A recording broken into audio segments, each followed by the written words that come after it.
All right, so we're going to get started today with exercise 219, which, as you know, is kind of a continuation of 218, and we're going to keep pushing through and using the same file to try to basically build up your final project. Hopefully, you've had a little bit of time to do some design work. You've got some building massing kind of starting to take shape. Today is going to be fundamentally about integrating the building that you're creating into the site and kind of how the block structure is going to work and how the organization is going to work. And I know that on the actual exercise, I take it a bit further and I talk about materials and I talk about a lot of different things that you can start to add. And that's just because we're trying to push in that direction. So I've gone ahead and I've opened up my screen here. I'm going to show you guys the exercise 219. We're going to concentrate primarily on this preparing the master site file and then building site integration. And then you can start working with exterior geometry and setting up the ideal view. I do also include here setting up the HDRI environment, assigning a V-Ray sun system, assigning appropriate materials, and then you can see that I keep kind of snowballing here. I'm not under the delusion that somehow you're going to make it to the end of this today. What I want you to do is go as far as you can in the allotted 2 hours. So you should be working for that whole 2-hour period. And if there's if you have a little extra time, you go a little bit further. If you're not quite as far, that's okay. So you give me a screenshot or some kind of documentation that you were here, you were working, and that you created something in that process and that you worked for those 2 hours. So if you don't make it through all the steps, not the end of the world. We're going to keep applying this over and over as we keep building on our existing projects. One thing to keep in mind also is that there is at least one built-in just workday where I'm not giving you anything specific to do. We'll save that for a little bit down the road, but recognize that that's coming, and that'll be a 3-hour day where you can spend time working on it because I won't actually talk that day. So let's talk about our files a little bit more. So what I have here is I have the start of my building. And so I have the advantage of the fact that I've worked with this before. So I've spent some time developing this particular building, and it's fairly well evolved at this point in terms of my building spaces and whatever. This is designed to kind of plug into the side of the hillside there. And that's kind of how I've kind of arranged it. So it's supposed to be a rather steep site, and I need to kind of work through that. That being said, there's some things that I've added to my building, like these giant masses that extend down below my building, just so that when it integrates into the site, it keeps going until it crosses the topography. So what I need now that I have this is, first off, I need to save this. So I have it saved as my retreat fall of 2022. Some people call it the retreat base file. That's fine. This is the retreat itself, or the cabin itself. The next thing that I need is I need some kind of, Hila, you have your hand up. Yeah, I have a question. You said that the site supposed to be, the area is supposed to be 500 feet. So I see that you did 2 stories. So it can be like 10,000, or the 500 is split between. No, 500 includes both floors. Okay. So as I'm looking at this, my building is actually fairly simple. I have 2 floors. Let me hide this just so you can see it here a little bit better. Here, we can see inside. Okay, so I have 2 rooms, and actually, I guess I should have just jumped inside. Let me jump inside the building here. So I have 2 rooms. I have this room. I have a room below it, right here, that are identical. And I have a staircase that kind of goes between the 2. And then I have one room that's back up over in here. See if it'll get me in there. There we go. I have that room right there. So it's a total of 3 rooms. So it's not very big. And then I have this staircase that kind of connects them. Outside of the space, I have a deck up on top, and I have a deck right out here in the front. So those 2 deck spaces don't count. It's not count. Okay. And the stairs, did you build them, or is it a block of stairs that you put inside? No, I built these stairs. Okay. So it's just a rectangle that's repeated over and over again. And then I have, this is like a glass railing inside that connects. So it's just an extrusion. Okay, thanks. So, but again, one of the things that we'll concentrate on is adding layers of detail. So if you get the massing set, then you can always go back and add some more detail. And you see that this particular one has no furniture of any kind in it. It's really just windows, floors, and stairs to connect them. That's it.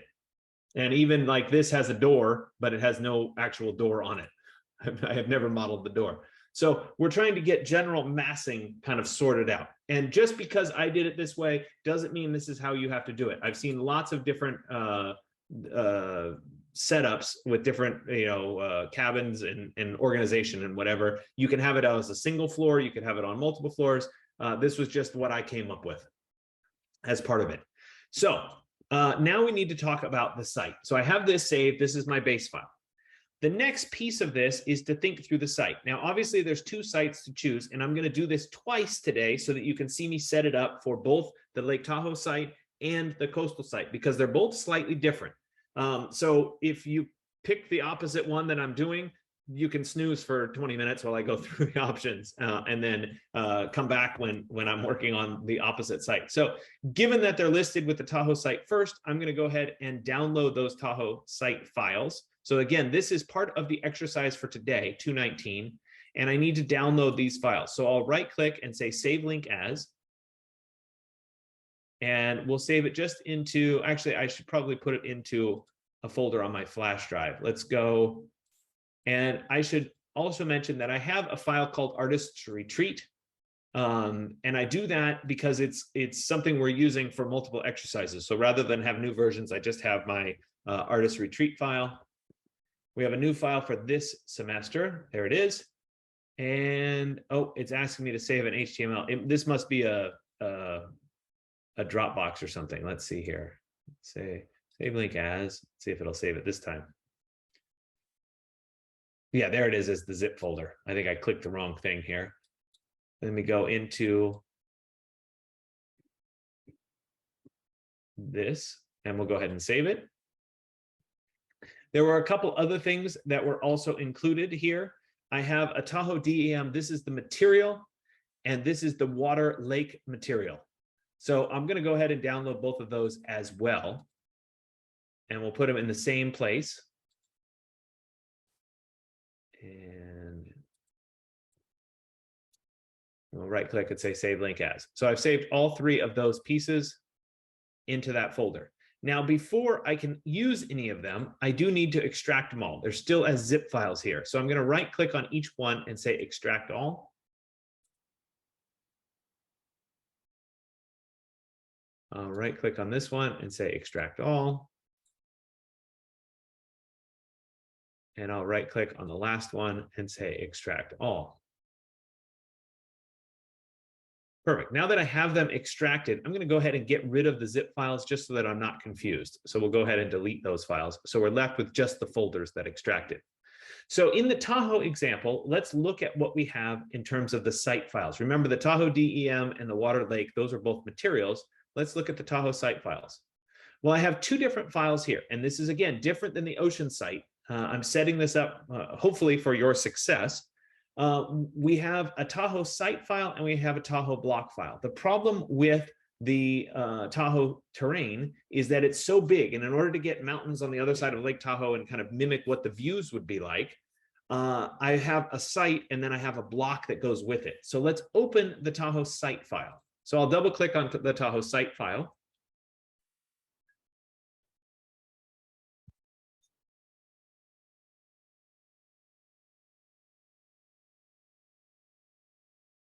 And you'll see that what I end up getting, let me close off these V-rays here,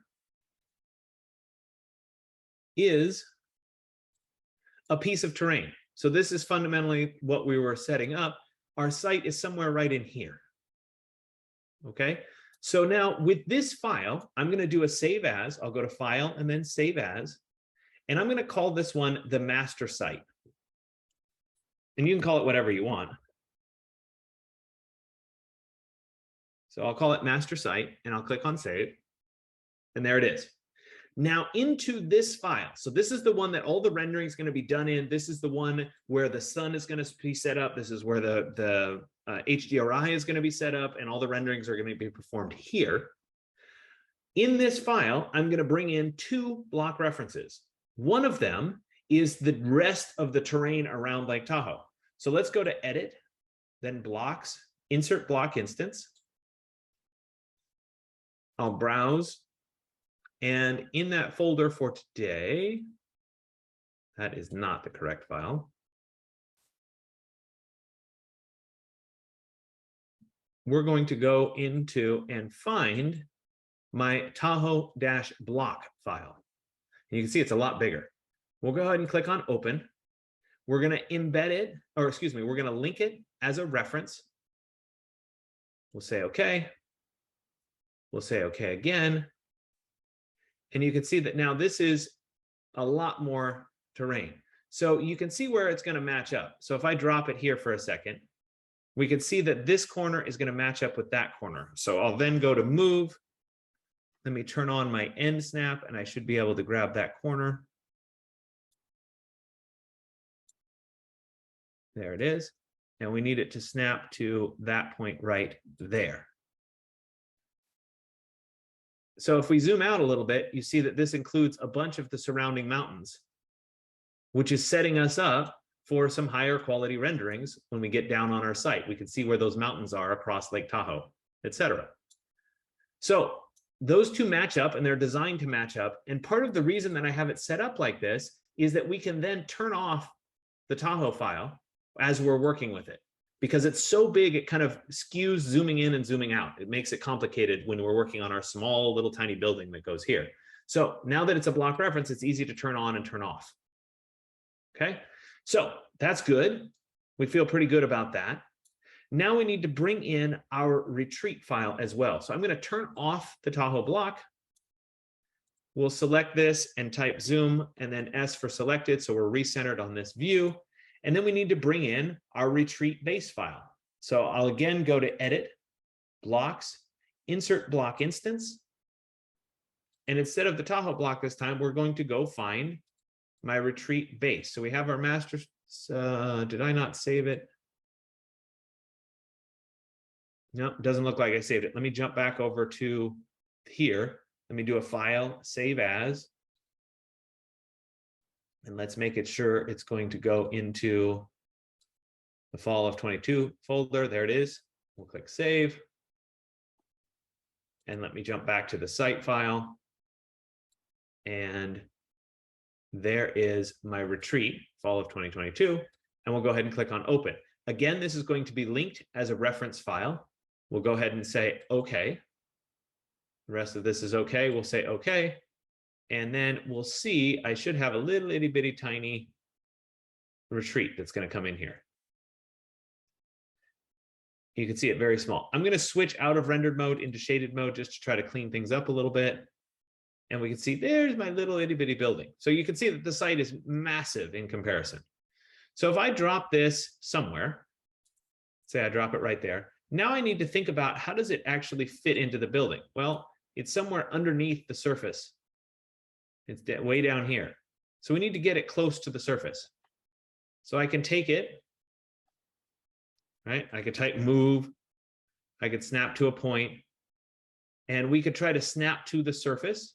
We could give ourselves a U and V line. We could extract it from the curve. Sometimes that's a good place to start.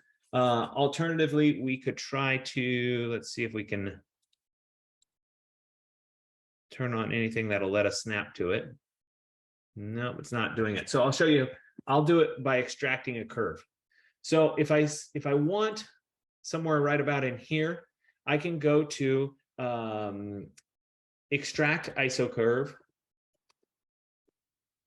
which is also under curve from objects. And we should have extract iso curve. That'll give me a curve from the surface. So I select the surface, and now you see that I'm creating a curve that's on that surface. I can also get both a U and V line so that I get an intersection point, which might be even more useful, right? So let's say that I want to place my building right about there. I now have two curves that'll help me place that building.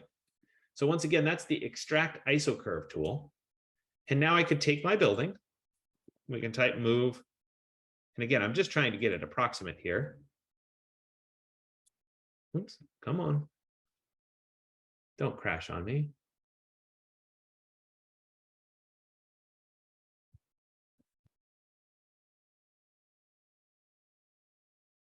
Try that again. I'm going to actually switch into wireframe mode so it's even a little bit easier. Then I can take my building, let's move it,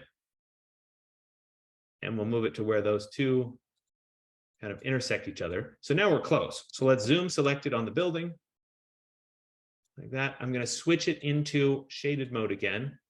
And now we can see that my building's kind of half swallowed by the ground here.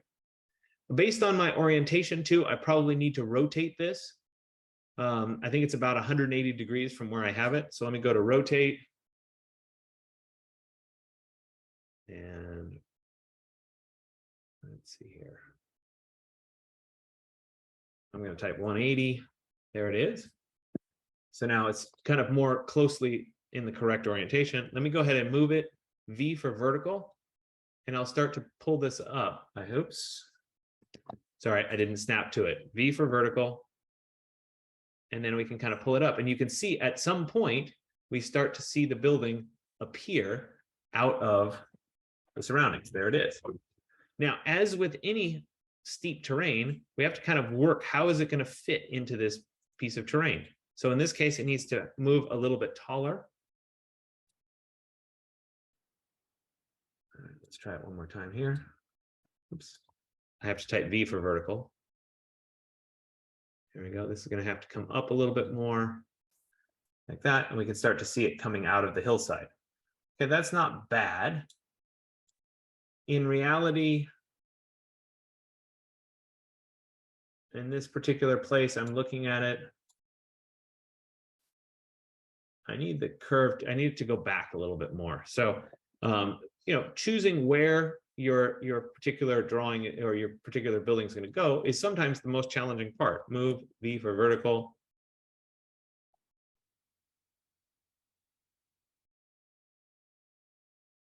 Sorry, let me switch it into wireframe just so I can snap to it. There it is.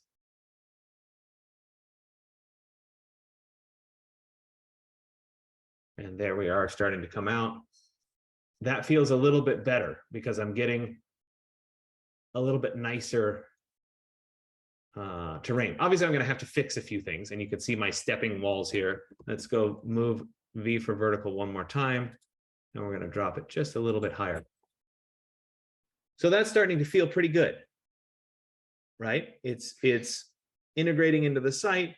I'm getting a pretty good vantage point. If I wanted to kind of check where my views were and whatever, remember, I can turn back on that Tahoe scene, and we can kind of look out at where it is perched, where the mountains are, where Lake Tahoe is. All right, this seems pretty reasonable from a site placement standpoint. Now, obviously, I have to spend some time adapting this into the site. So the first thing that I would do is I would trace this building, and I'll do that in the top view because it's easier to do it in the top view. Let's zoom selected. I'm going to use the polyline tool, and I'm going to trace the perimeter of my building.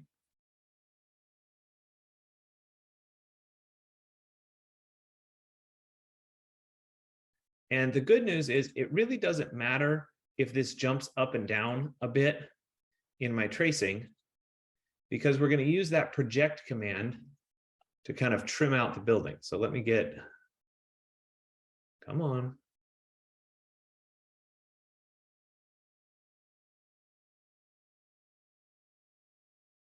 Oh, come on.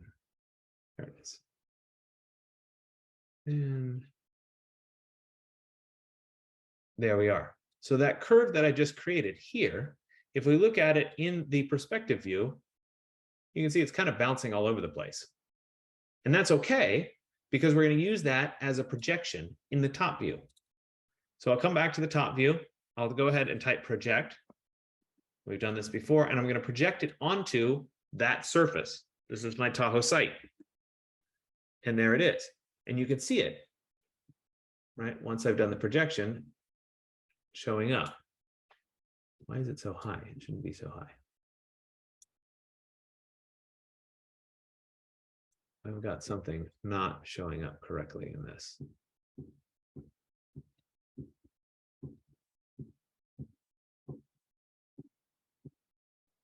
Hold on, I'm switching views for a second.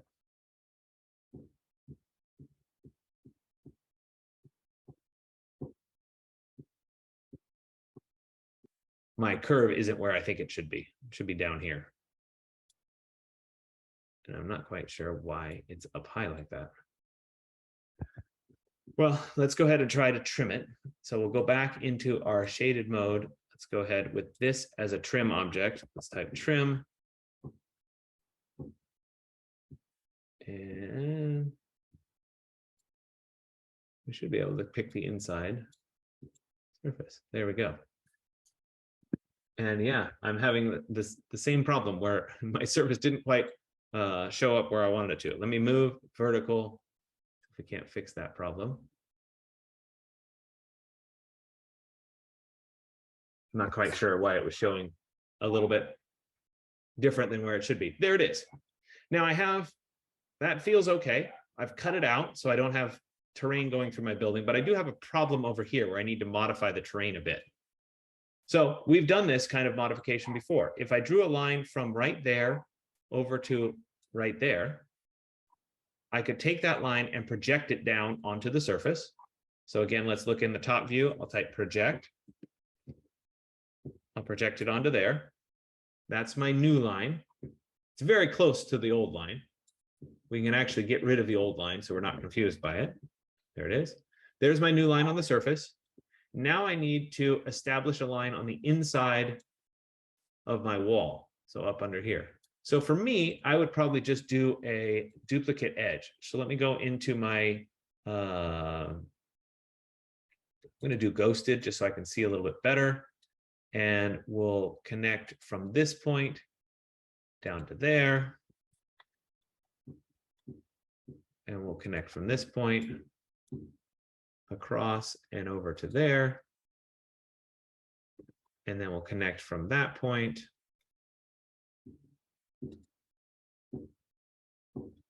back down to that point there. So this line, the line that's underneath here, if I can select it there, and that was not correct. Sorry, it's that line.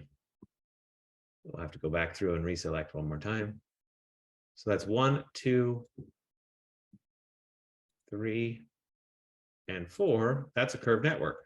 So I can type network SRF, and it'll build in a new piece of terrain for me that fills in that part of my drawing. So I can just adapt it.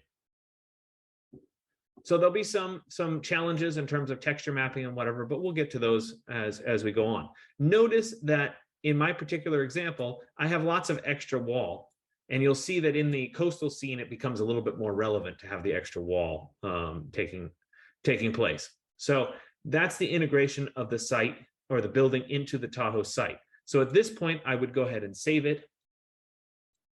And then I can move on to my HDRI background image, and I can start to set it up. For the purposes of demonstration today, I'm going to stop here. I'm going to move over into the ocean file because I want to show you that and how that would get set up.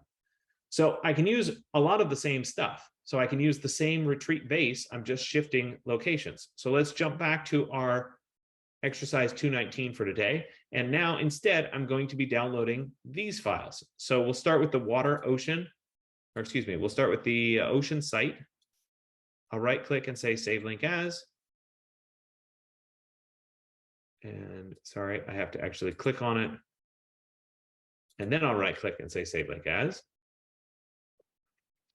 And I'm just going to go ahead and, for organization purposes, I'm going to make a folder called ocean. And then we'll go ahead and save the ocean site. We'll come back here to the ocean 1. We'll right click and say save link as. Save it in the same place. And then we'll right click and save the water ocean. That's not going to work. We need to click on it first. And we'll save link as. Save. And then we come back to our last one, which is the ocean cliff material. We'll save link, sorry, click on it. And then right click and say save link as. And it's going to go there as well. So once I'm done, let's look at the folder itself. And I've got 2 Rhino files. And then I've got 2 materials. Those need to be extracted. So I'll say the ocean cliff material, let's right click, let's extract all. There we go. And then the water ocean, I'll right click and I'll say extract all. And there we go. And just as I did before, I'm going to delete the 2 zip files just so that we don't get confused. And we'll go ahead and delete that as well.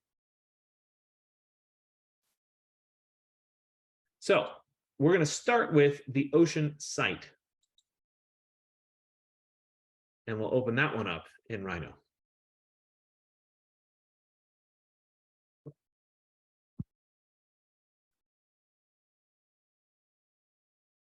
And then we'll go ahead and close.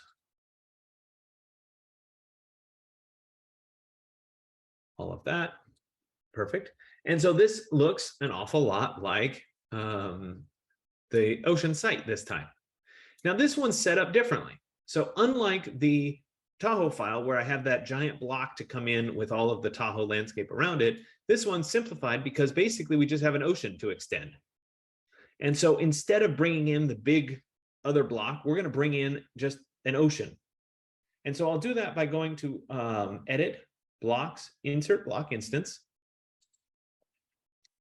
I'm going to browse for that folder called Ocean 1. There's Ocean, and there is the file Ocean 1. Go ahead and open it. We're going to link it as a reference. We'll say OK. And when this one comes in, it kind of looks like a giant dinner plate. So we can go ahead, we could snap it to our file, something like that. And to make this a little bit more easy to see, I'm going to switch it over into shaded mode. So while it's hard to see it, it just looks like a big disk right now. If we looked at it in the side view, you can actually see it's kind of like a dinner plate, where the bottom of the dish is a little bit thicker than the sides. It curves up at the sides. And the logical question would be, why aren't we just using an infinite plane? And the reason that we're not using an infinite plane in this scenario is because we can't add the displacement map to mimic the ocean to an infinite plane. It doesn't play nice. So this is an alternate to that. It's a really big disk, and we can do some tweaking and some scaling at the end to kind of hide the horizon to fake the rendering a little bit. We do have to set it so that it's at the correct height. So let's move V for vertical, and we'll drop this down. And there comes a, whoops, I need to make sure we're not snapping here. There comes a point, let me disable the snaps, there we go, where this feels like it's right at about the water level. So maybe it's right there. That feels about right for where the ocean water level should be. So now we have that block. And just like we did before, we can turn that on and turn it off as needed. So now we need to move in, and I should actually save this. Let me do a save as first, and we will call this, this will be the master site _ ocean. And you're not doing both. You're picking one or the other and moving forward with it, one or the other. I'm just demonstrating both. Let me bring in our building. So I can go to File, Edit, Blocks, Insert Block Instance.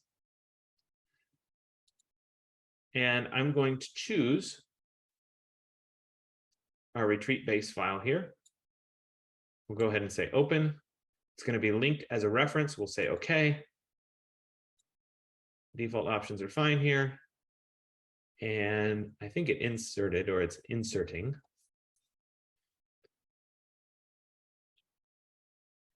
There it is. And we can kind of drop it somewhere. We'll drop it right there for right now. So just like I did with the Tahoe site, it's hard to imagine and to pick exactly where it goes. This one happens to fit kind of nicely in one of these little alcoves, either this one or that one. I don't really care which one, but if I need help placing the file, I can do that same extract ISO curves. So I'm going to type extract ISO curve, or I could go up to curve from objects, extract ISO curve. I'm extracting it off of this surface, and I want in direction to be both U and V. That gives me a little cross point. So I could specify, hey, you know what? That spot looks pretty good. And that's then going to allow me to move my object. So I could type move, And I need to get my snaps back on here. And let me actually switch this into wireframe mode. So hopefully I can get the back end of the building here. And then we could snap it right there. We'll switch back into shaded mode. And if I deselect it, we can kind of see how it's fitting into our building. So it still needs to go up a little bit. Let's move V for vertical. And we'll go up a little bit more. Maybe about like that. I've got some issues on the backside here with how it's coming in. So let's zoom selected so we can orbit around. And you can see that my rear of that deck is not tall enough. So I probably need to go further up the slope. So let's go ahead and move it. And we'll move it this way first. And then we'll go to move, V for vertical.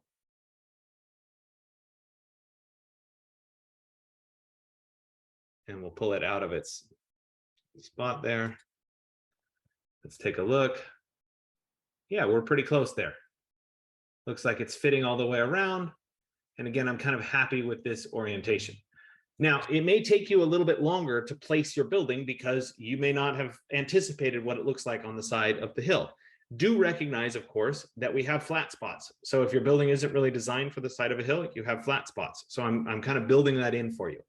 So the same strategies would need to apply here in terms of integrating into the site is we first off need to trim out the site. So let's go ahead with the polyline tool. And again, I'm going to do this in the top view. Zoom down here like that. And I'm going to trace around the outside of my building. So we'll come over to right there.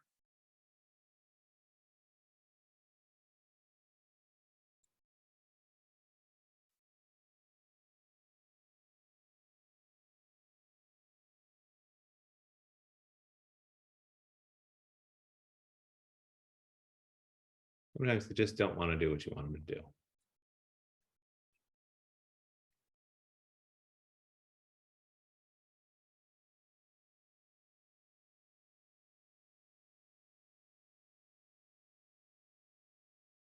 And we can finish this right there.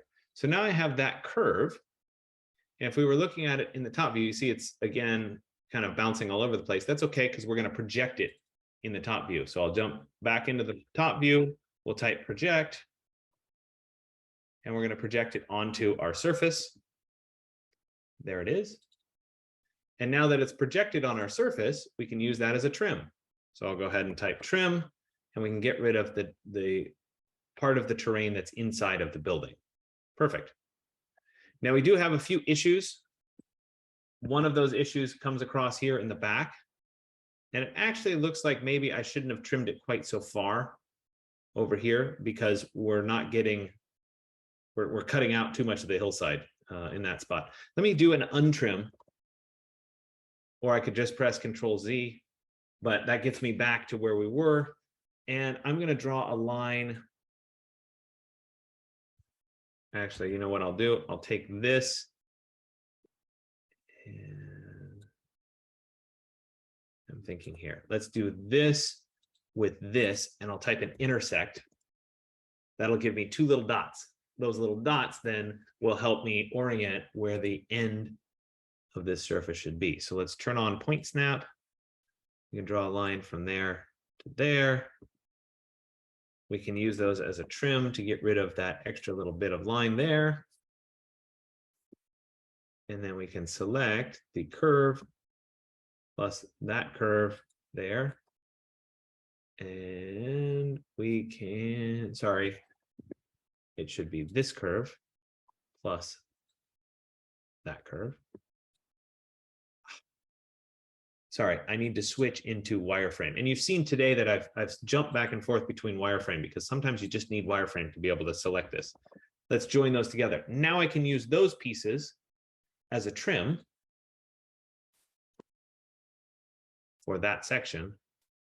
And I'm not trimming out where that wall kind of intersects into the hillside. That's a good strategy. So same thing happens on the back end where we need to do a new line. Come on.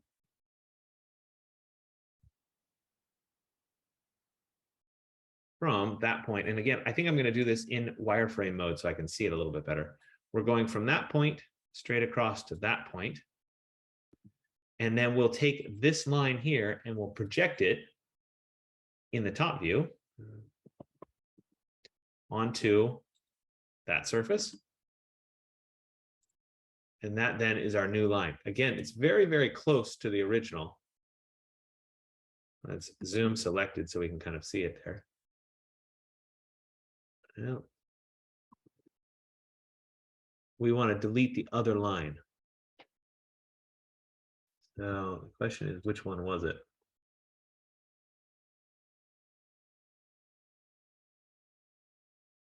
It's that one. All right. So there's our line that's on the surface. And we need to do a little bit more to kind of connect all of these together. Let's go back into our ghosted mode so we can see it. So we want to go from this point here down to a point that's somewhere down in there. Likewise, we want to have a line that goes from that point over into that corner. And then we want another line that goes from here back up to the end right there. So with those selected, I can do the same curve network. And of course, I could do that curve, that curve. I could adapt these and add a little bit more curvature should I want them. Like this back line, for example, is perfectly straight. If I wanted to kind of soften it and make it have a little bit of an arc to it, I could. Let's do a network surface on those four. And that then builds out that piece of the terrain that, if I did it correctly, if we switch back into shaded mode, is going to alter what the terrain looks like. And so it comes down into that rather than continuing all the way down into that cavern. I also notice that I have a little bit of wall that's missing here. I wouldn't add it in this scene. I would instead go back to my original right here, and I'd add a little bit more wall there. So I could take this block, for example, this here, I could do a scale 1D on it. And sorry, I don't have my end snap turned on. There we go. And we could drop that down just a little bit more. Again, it's kind of an arbitrary amount, but you'll see that when I go to File and then Save, and I jump back to the piece right here, if I go into Edit, Blocks, Block Manager, and I then update this,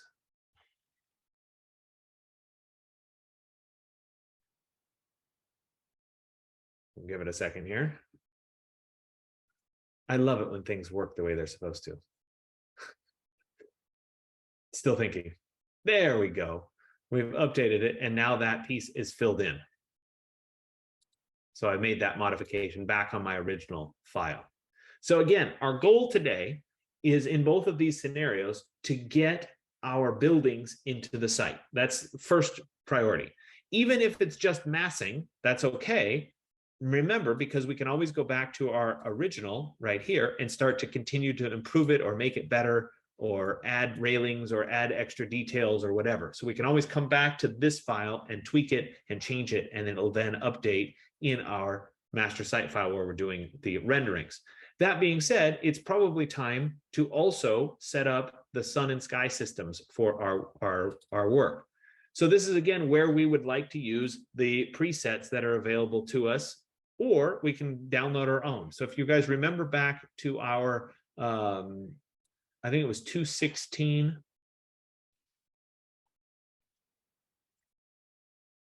Just double check. Right, this was the HDRI environment. I also had a page of quick rendering setups that gave us our special locations and information to adapt it. If you're doing the Tahoe settings, I have an adapted set for Carson City. If you're doing San Francisco, I have an adapted set for San Francisco. So here we are, which is, again, close to the ocean environment. So if I jump back over into this file, this was my ocean file, so I'd be close to San Francisco. So when I go to load those HDRI settings, I'd be looking at Let's do it with basic day scene 006. These would be my settings. I'd be looking at this set of settings. So let's go ahead and set that one up. This is, again, a good refresher for us. So let's go into, I have to make V-Ray my current renderer. So hold on a second. There it is, V-Ray for Rhino. Let's go, and I probably should save this file first. Let's go to File, Save too. Never a bad idea.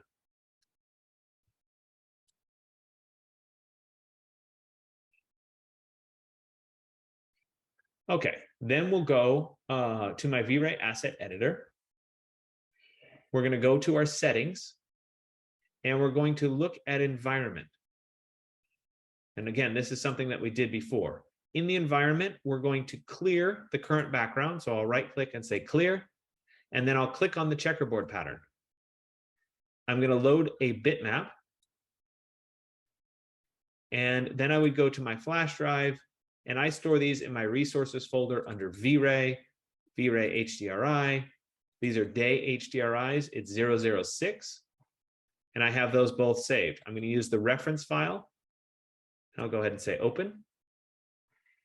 I can confirm that it loaded correctly. It should be shown right there. There it is. That's good. There is something to the texture placement. I have a horizontal rotation value of 0.92. So I'd come back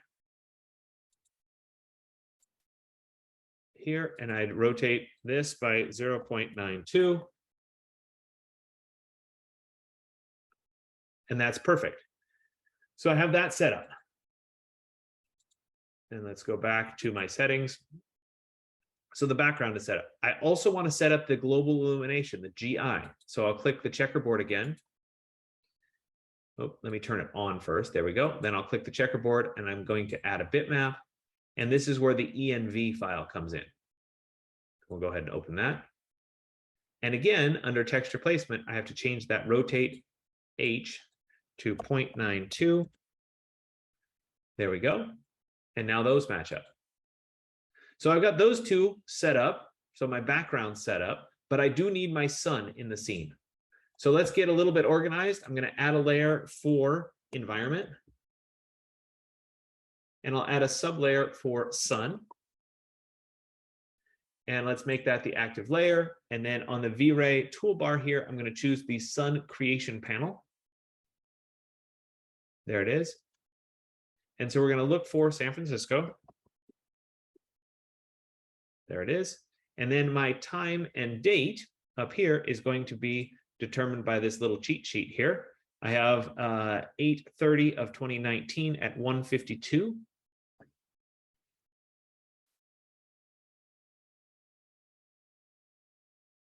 So 8/30 2019 at 1:52 p.m. So I now have those set. And when I say, okay, remember, I have to actually place it into my scene. And I'm going to snap it to something on my building. So it's really obvious. I'm going to pick that corner right there. And now I have the sun on its own layer in this environment. The last piece of the puzzle would be to adjust some of the V-Ray settings for rendering. So if we open up our settings again and we go to camera, my guess is the exposure value is going to be somewhere in the 14 to 15 range. I'll start at 15. And let's see what else. We've got the exposure value there. Yeah, the rest of this is probably okay for right now. I like to always test my renders in small format, so I don't need it to be this big. Let's drop this to maybe 200. And I do want it to match my viewport. So what I see on the screen is what I'm going to get as a render. So all the render settings are set. Let's go ahead and set up kind of a view here that we might want to render. I'm going to do a pan here. Yeah, maybe it's about like that. One of the things that I can do once I start rendering, and I encourage this, is to actually save your rendered views. So I'm going to click this down arrow next to perspective. I'm going to go to set view and then named views. And this is going to let me save this view so I can come back and re-render it again and again. So I'm going to call this render 01. And then I'll go ahead and say, okay. And you'll see that instead of perspective up here, it says render 01.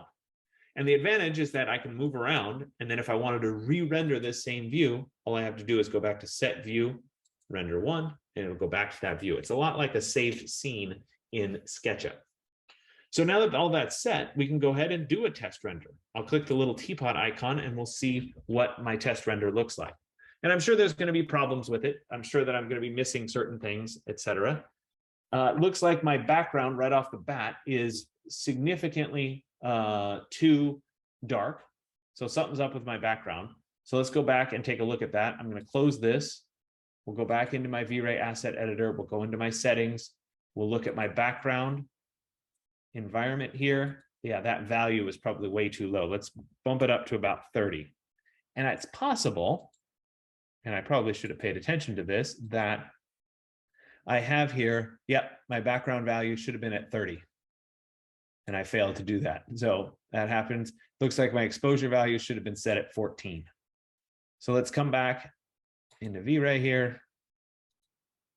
And let's drop my exposure value to 14. And my background value is at 30. And let's try that render again. There we go. We're starting to see it a little bit better. Looks like my ocean isn't quite turning out correct. I'm seeing the horizon line. So that probably means the material of the ocean isn't applied correctly. So at this point, we'll close that render and we'll go back to my folder, I hope, that would contain my Ocean 1 block. We'll double click on it and we'll make sure that this material is applied correctly and is working. So give it a second to open here.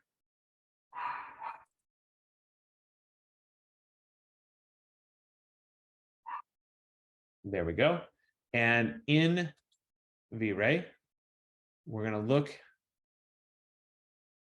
and let's see if that ocean material is, it doesn't look too bad. I'm going to bring it in again. So let's go ahead and open that ocean material.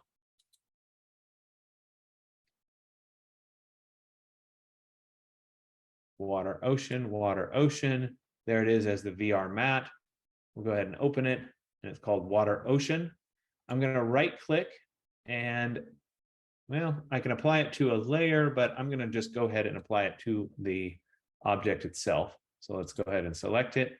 I'll right click and say apply to selection. There we go. So now my water is correct. We can actually get rid of this old ocean one. Let me go ahead and right click on it and say delete. Just keeps our files clean. And then let's go ahead and save it. So I'll jump back into Rhino here. I should have cleaned these up. And we'll go to File and then Save. And I'm going to call this, just for clarity purposes, since I fixed it, I'm just going to call it Ocean 2 or maybe Ocean-block. And we'll click Save. And then we need to update it back in our master site file. So that's been saved. Got it. We'll jump back to my ocean site file. Here it is. We'll go into Edit, Blocks, Block Manager. Now, in this case, I changed the name. So I need to go back into Properties, and I need to reassign it to the new name, the ocean block. And then we'll go ahead and say, OK, linked reference, OK. And then that new one should be updated. And let me just confirm that I have the correct one. Yeah, ocean block. And we can call this ocean-block for clarity. And if I click on update, it should have been updated. Perfect. So let's try that render again. Let me click on the render icon.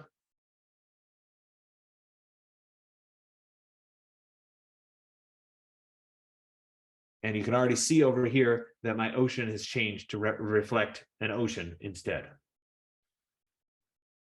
There it is. So we're making these subtle improvements, and this is part of what happens along here. Now, I do have some material that's been applied to our terrain here. Yeah, it may not be the best material. I do have other materials that can be applied. The problem is, like here, let me zoom out like that, and we can do a render from further away. A lot of these materials don't end up looking that great, and we need to kind of fake it. So we're seeing the photograph from up high. But as we zoom in on our building, it's really just a bunch of pixels. So when we get close to a render, it doesn't look that good. So we may need to modify the material of this to look better. So that's where we go into our V-Ray asset editor. We'd look at some additional materials. So perhaps we'd load a ocean cliff material, and we'll see how this one looks. Right there. Now, that's the same file, so that's not really going to help us too much. So in that case, maybe we need to go and look for, let's go into our grass, which of course I'm not finding, ground, there we go. And we could drop in some grass, maybe this one, could right click and say apply to selection. And we could jump back to our set view, render 1, and then we could render this again. And maybe this would look slightly better. Oh, I should have applied it to this one too. And we may also need to deal with some texture mapping, etc. So you can see how this snowballs. Our purpose today, though, is to get this integrated into a site and hopefully do some preliminary renderings where you're getting a result of some kind. Yeah, you can see I didn't apply the material to that at all. So we're moving the right direction, and that's really what this phase is about. So when you get to the point where you have something like this, after 2 hours of work, go ahead and save this. Now, I did notice a few people were having trouble with the background being saved with your file. When you go to save your render, you have a couple options. If you choose a PNG file, it will not save the background. It'll be transparent. So you'd have to go into Photoshop and collage your own background in. If, however, you save it as a JPEG, it will save the background. So for most of the time, we're going to be switching over to JPEG before you save it. And that'll then be the piece that you're submitting to Canvas as part of your exercise 219, right? Yeah, 219. Perfect. Okay, so yes, we do have check-ins today. I know a number of you came on Monday. That's great. If you have any issues or you want to talk about anything, please come and we'll chat. And I'm trying to think if there's anything else for today. I don't think so. So you're free to go.